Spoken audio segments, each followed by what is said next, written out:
And then I put, like if we do make a run to 1114, I'll put tested detector apartment 902 fire or emergency egress and evacuation plan discussed with occupant. And I copy and paste a note in each one, but then other people say don't put a note in because they'll get you in trouble. So on the inspection side, right? Yeah. I would. Because where we've used that before, we have a fatal fire or something like that.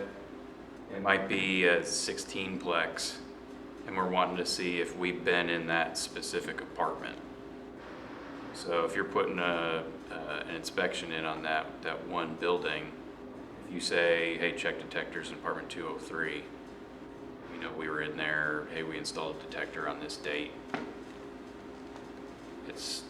That's where it's mainly been used, is going back in the history to see what our activity. Well, they told you not to put notes in, right? Mm-hmm. And they told me not to even put whether it passed inspection or not. Just fill in the red categories. Yeah, it's not a required field in there, but It's not red. it's the same with my inspectors and everything. If they go out to do an inspection of a nightclub or whatever, and even if they didn't have any violations, so nothing was written up, I still want them to say, I did a general inspection here, no violations were noted, or if there was something they had them fix while they were there and they didn't have to write it up. At least gives a little context to what they did there. And then they made it like just use the pre-plan or the smoke detector test or install. And some of mine. It definitely doesn't hurt anything.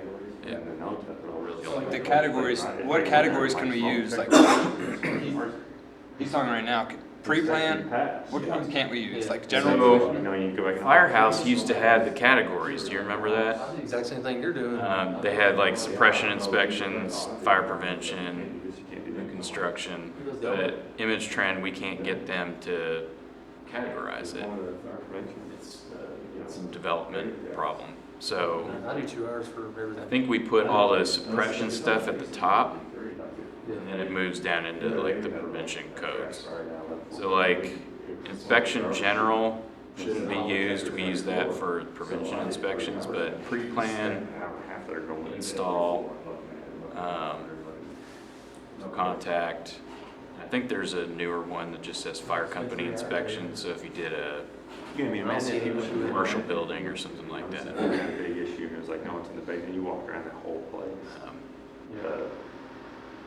I think we added something in there, so if you pick inspection general, because we don't want for to use that one, it turns it red. It says, hey, this is reserved for fire prevention. It doesn't prevent you from picking that, but it at least tells you. Well, it'll keep you from being able to complete it anyway. So if it stays red with the exclamation. It'll still show My thing was under it. back, and I guess your guys occasionally audit some of the stuff, I guess, because it came back where several of mine had inconsistencies from using a general inspection category or something, and I had to manually go back in and change every single one of them, which was hard to find. You know, you basically just go through there because it'll give us a completion percentage number. For the numbers and all the reports we've got, we still include general inspection just in case it gets used. You don't lose out on those hours. But, was it Donna or Karen? Because they usually, like, when you turn in the HIP sheet, they'll go through that, and any of the ones that don't have a file, they create a file and add your inspection into it.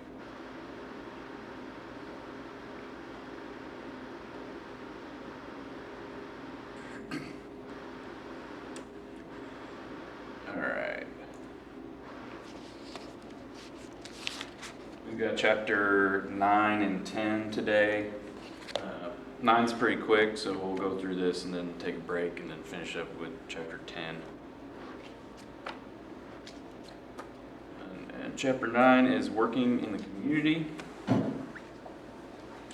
Some of the objectives, going through the roles and responsibilities of chief officers,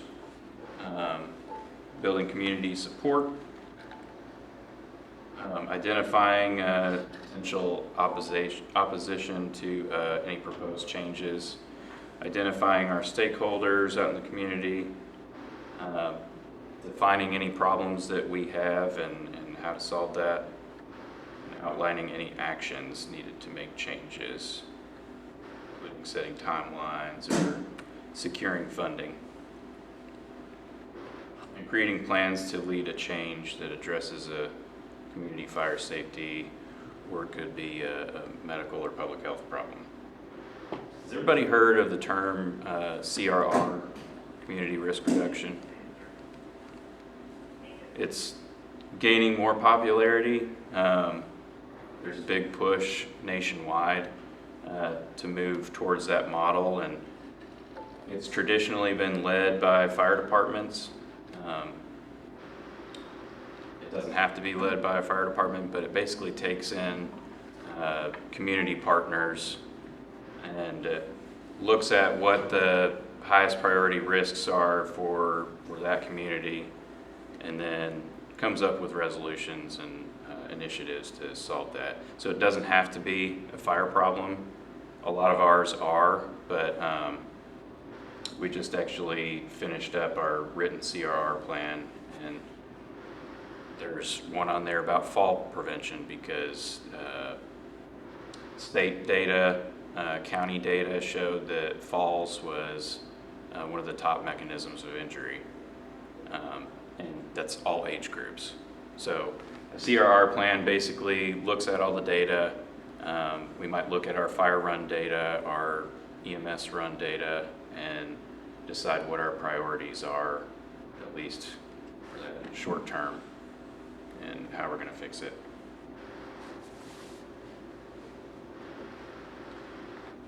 Chief officers as public figures have a number of responsibilities. So we'll go through some of the common roles that fire officers may play in their interaction with stakeholders and navigating those relationships in the community because they're necessary to gain support of the community.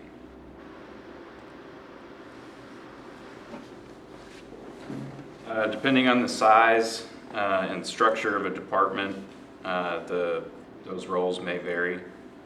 So we might not even have somebody that plays one of these roles on our department.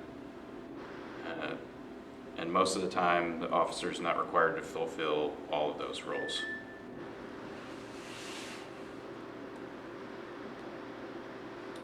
Administrator role. So this is more involvement on the business side of things, making sure we have the proper systems and policies in place. It could be maintaining the budget for the department, recruitment, training, communications. Subject matter experts. It's a critical role. They basically have to stay up to date on whatever subject they're an expert in.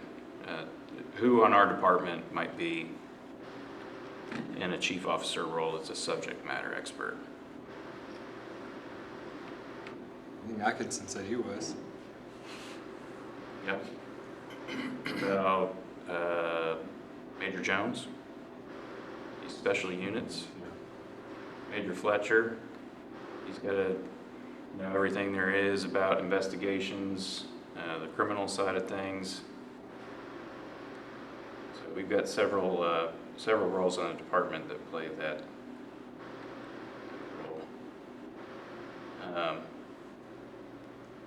If resources are not sufficient to meet what our demands are to provide the services, those officers can become salespeople, and basically it's pushing for support to expand, whether it's funding or resources, and fill any gaps.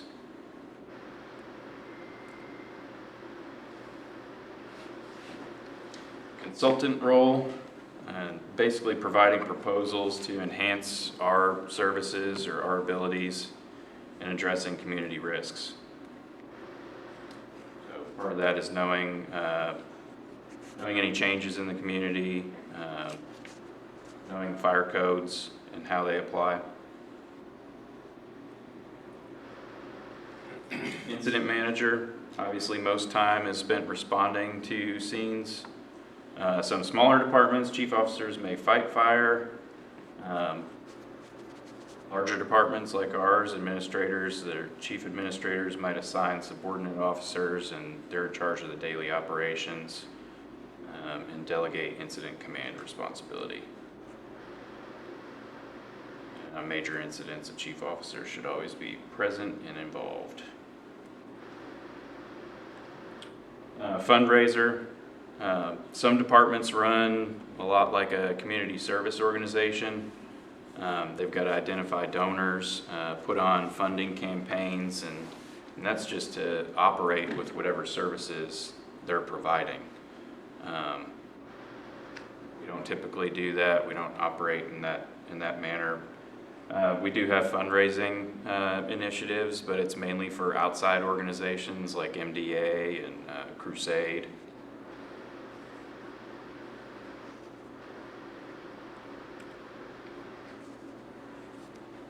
And addressing complaints. Has to be a policy for complaint handling.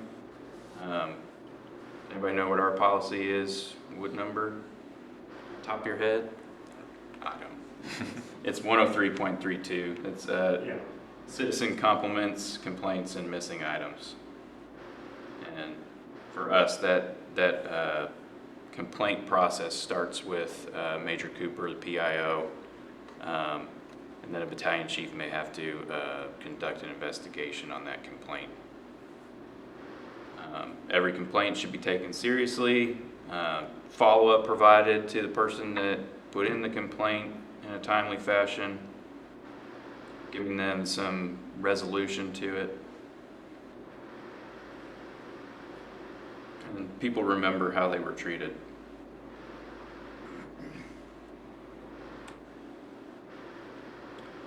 Many chief officers are appointed positions, so all of our chief staff are appointed positions. Chief staff reports to Chief Frederick, who reports to now Deputy Mayor James.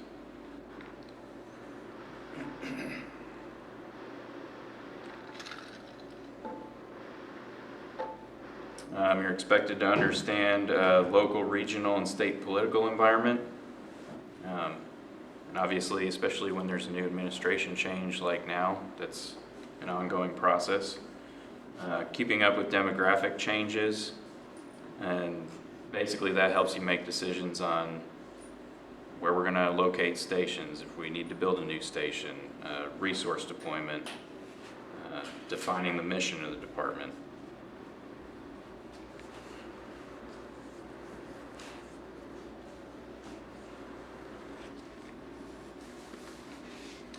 And governing bodies. They basically set the overall policy goals, funding levels. Budget address was just recently. And basically learning to communicate with these governing bodies. It might be a council person that we're dealing with. A lot of times we'll get a fire lane request or something like that from a council person's office, and then that gets assigned down to a company to review, and so we have to build that relationship with those offices. Basically educating them on our operations and what our needs are. Relationships with other departments and agencies. This is a big one. I think every bureau has some sort of relationship with outside agencies. In fire prevention, we're working with the building department quite a bit, code enforcement. We've got other LMPD, we all work with LMPD, EMS on scenes, Red Cross, that's a resource that we use.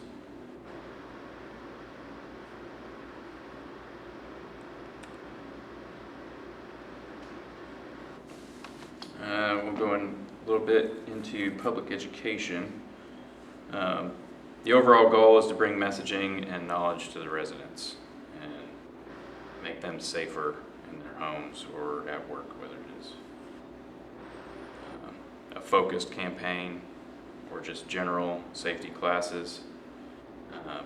Based on what we identify as a need, we might come up with a focused campaign to put out there. One that we've done past couple of years, we identified, obviously, Dosker has a lot of cooking related runs. So we pulled all that data to show how much we were out there for that specific cause, whether it was a fire or just an alarm sounding. And scheduled and put on some programs at Dosker with residents and with the staff out there, and went door to door basically. There's only so far that public education goes, so we've kind of modified that a little bit to bring the engineering side into it. But that kind of started with public education. And the overall goal is to obviously reduce the amount of runs we're making out there for that specific thing. I think we identified that housing addresses in general made up for the majority of cooking runs we made in our district. So that was Dosker, Avenue Plaza, St. Catherine Court.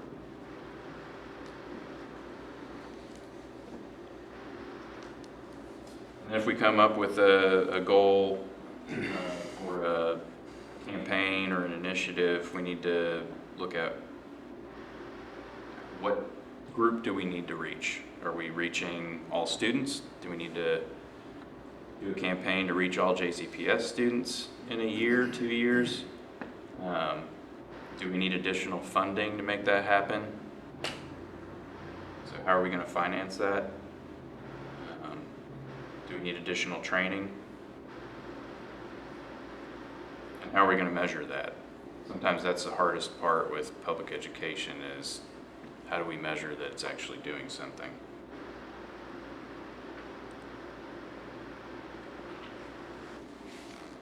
Developing the department's corporate message. And basically this is our mission statement. Does everybody know the mission statement? See it every day on TV I think screen. it's, they're talking about changing it, haven't they? I don't know. Chief hates it. I thought they did change it. It's pretty basic. It's to provide quality fire prevention, public education, environmental protection, and emergency response.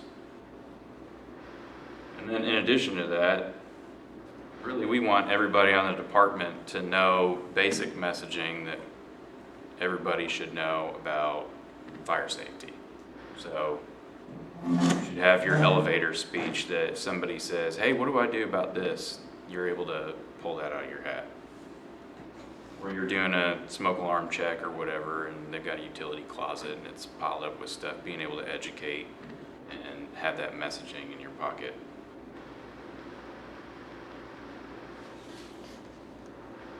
Identifying cultural challenges. You might have certain complexes where there might be language barriers, and identifying what resources we have to address some of those challenges. We've worked quite a bit with Kentucky Refugee Ministries for incoming refugees, and they do a class called Fire Safety for Apartment Dwellers.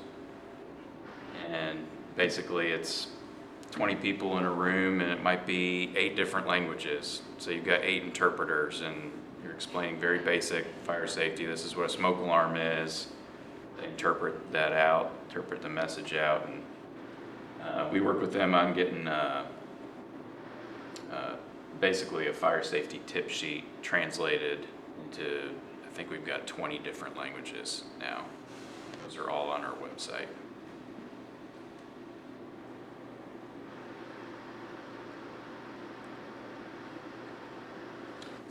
This has been a big thing in recent years, is using social media for public education messaging, whether it's our website or we've got Facebook, Instagram, Twitter, and that still doesn't reach everybody. Not everybody's on social media. But we do kind of watch the likes, and it's kind of a gauge on how many people are actually getting that message. I mean, they like the pictures of buildings on fire a lot more than the safety messages, but Is it true that Vic Horfage is flagged by you guys? is what?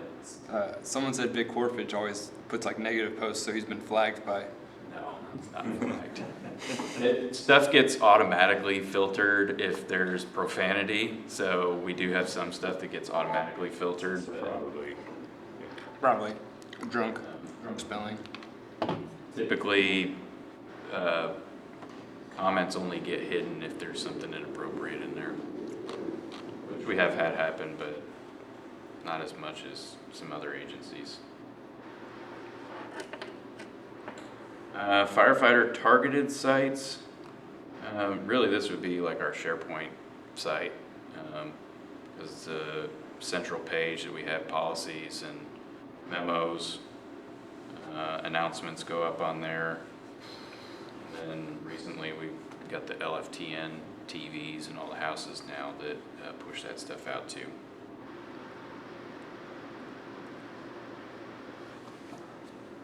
It just goes back to initiatives like the cooking initiative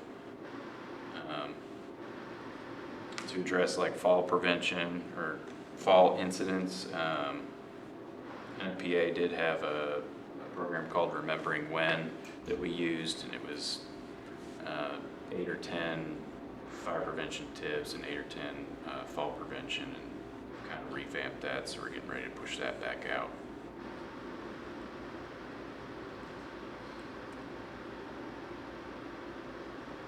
Community partners, we basically just maintain a list of everybody we've identified as a community partner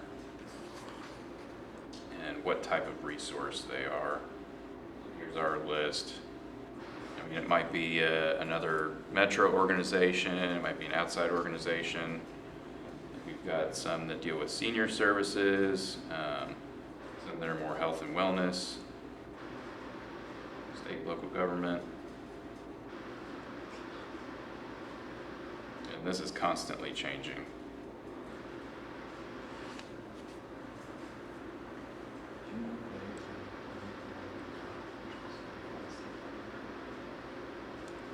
Do the security guards do that? She took my name down the other day and said it's just so we can notify them, is what she said. There's actually a PM. Because it's Funding. So the state has to be notified. So we're lucky to have funding for public education, fire prevention materials. We have a budget for smoke alarms annually. Some departments don't, so they rely more on that fundraising side or looking for external funding sources like grants, whether it's a FEMA grant or a local organization.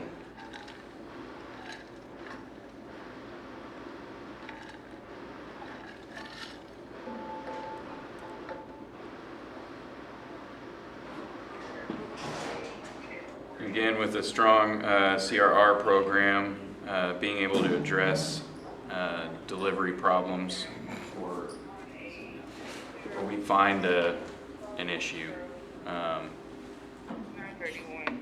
Anybody have an example of something you all have run into? You're making a lot of runs or maybe fires of a certain type? Bacon? Bacon. Yes. That's one that we've identified as being a little bit more than a spike. Let's see.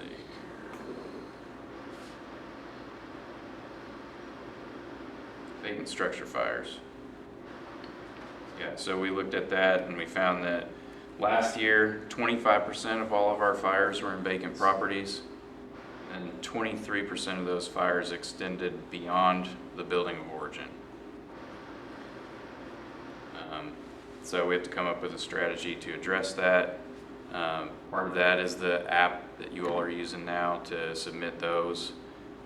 We're prioritizing that list and getting it out to code enforcement to have them boarded.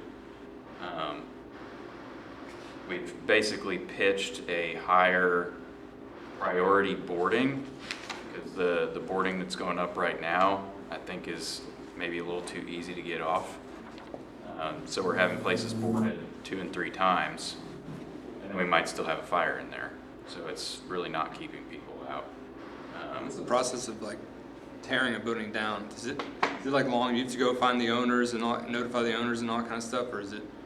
It's a pretty extensive process from the building department side. So if we have one that we say, hey, it should be an emergency demo, I'll send the letter to the building inspector that asks them to evaluate it. If they post it as an emergency demo, they contact the owner, and it's either they secure a demo contractor to tear it down, or the city does it and then they bill them.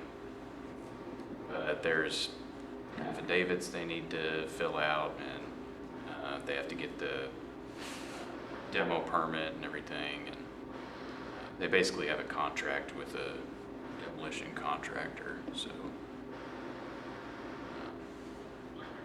but it seems like the ones that we've turned in as emergencies are getting torn down fairly quick.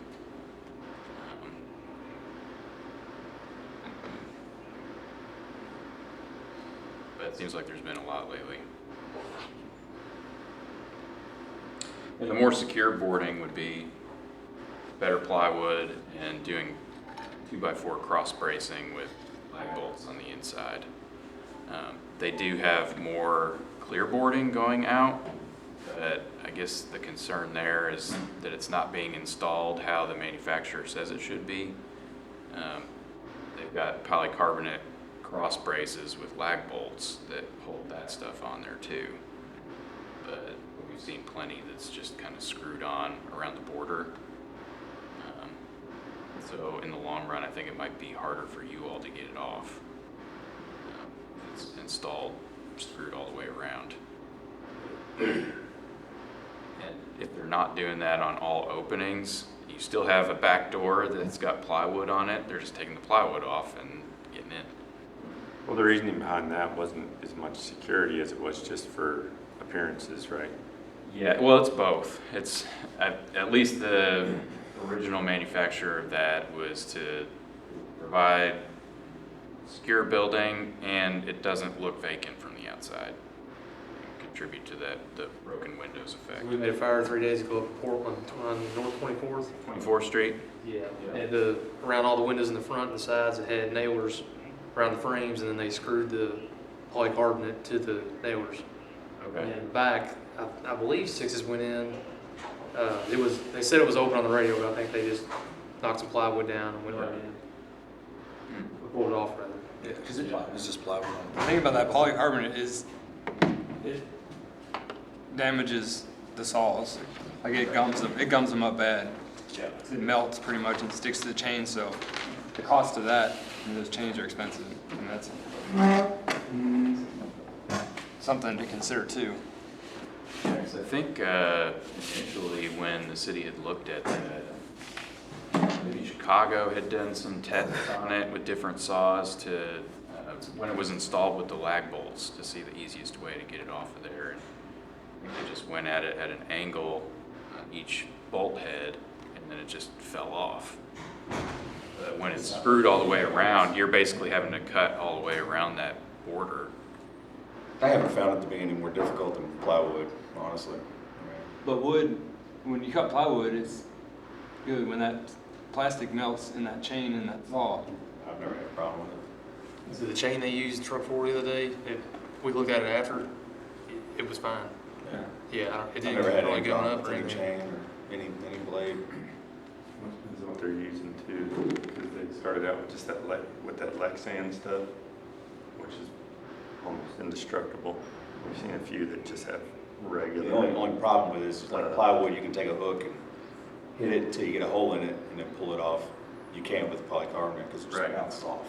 Yeah. That's really the only difference. Yeah.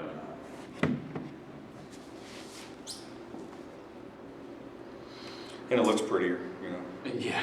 the window there. That's the whole theory why it started, like in Detroit or wherever, because the mayor drove down the street and saw a bunch of boarded up houses versus Yeah. houses that didn't look vacant, right? Yeah, and that was the idea to, when you compared the two, like a vacant house that had plywood on all the openings, and then you had one with that polycarbonate, didn't look vacant. I've seen some other cities use different methods too, like Cincinnati, they're painting like the plywood to look like a window or a door. Takes a little bit more effort. Like our approach where it was all art. Yeah, art.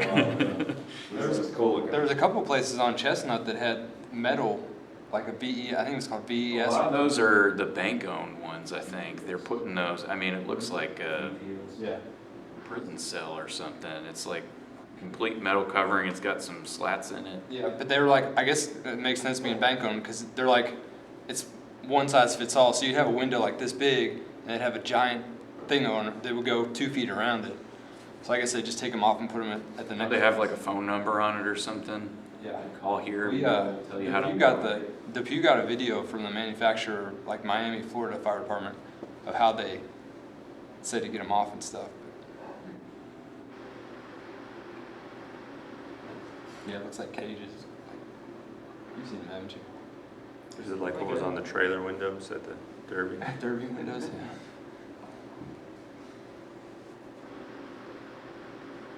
This goes hand in hand with that, like in the CRR plan, we had to come up with a problem statement, like with vacants.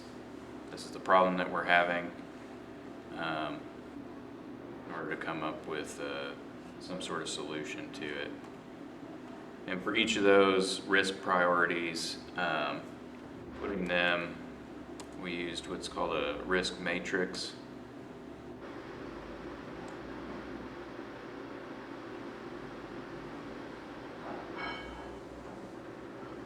Show, okay, what's the impact or severity of this type of incident happening, and what's the likelihood?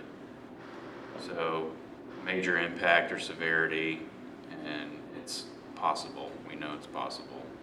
So that puts it into the extreme risk. And that just helps us prioritize the priorities. Prioritize the risks. It's like they can take them off and put them on. Sometimes a change or an initiative might take an operational change, especially if it's like a policy change on a department that needs some time to train on what the policy change is. Consider if there's any additional cost to that, and being able to prove what the benefits are of that change.